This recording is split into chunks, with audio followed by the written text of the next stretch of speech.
ধৈর্য ধরুন কর্তা। একই আপনার মাথায় ওটা কি কর্তা? কি আবার? ওই পাজি হতচ্ছাড়া কাকটা ইয়ে করেছে। সর্বনাশ! কেন? আবার সর্বনাশ কিসের?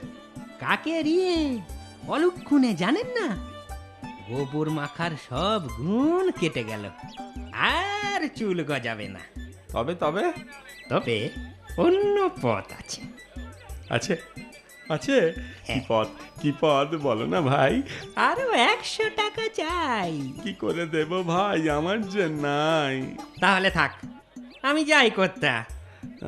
দাঁড়াও দাঁড়াও, যেও না, আমি রাজি।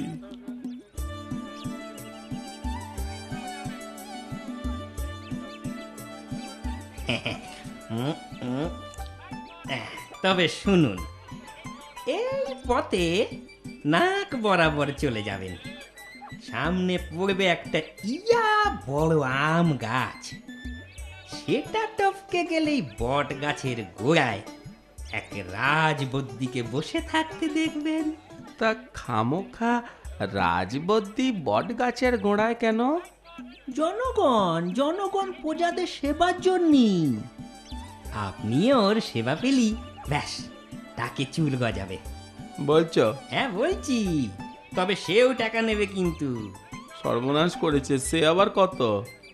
500। মরে যাব। রাজবদ্দি কি না, ও। বেশি টাকা তো লাগবেই। চলি, আমার আবার কাজকর্ম রয়েছে। ওই চুল কাটাবে গো, চুল কাটাবে, যাই যাই, বাড়ি গিয়ে নিজের মাথা ন্যাড়া করে পর চুলাটা পরে নি। তারপর ওই বুদ্ধুটার আগে ওই বট গাছের গোড়ায় গিয়ে বসতে হবে রাজবদ্দি সেজে। 500 টাকা হাঁটাতেই হবে।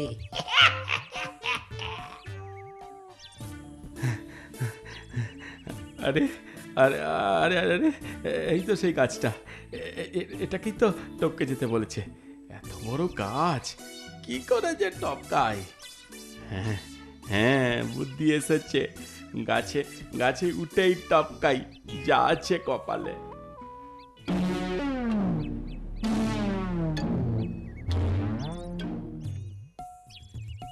চুল তো কাটা হলো, এবার ন্যাড়া মাথায় পর চুলাটা পরে নি। এইবার যাওয়া যাক। যাক, আম গাছের ডগায় ওঠা গেল। এবার ওদিকে টপকে নামি। যা সরু ডাল।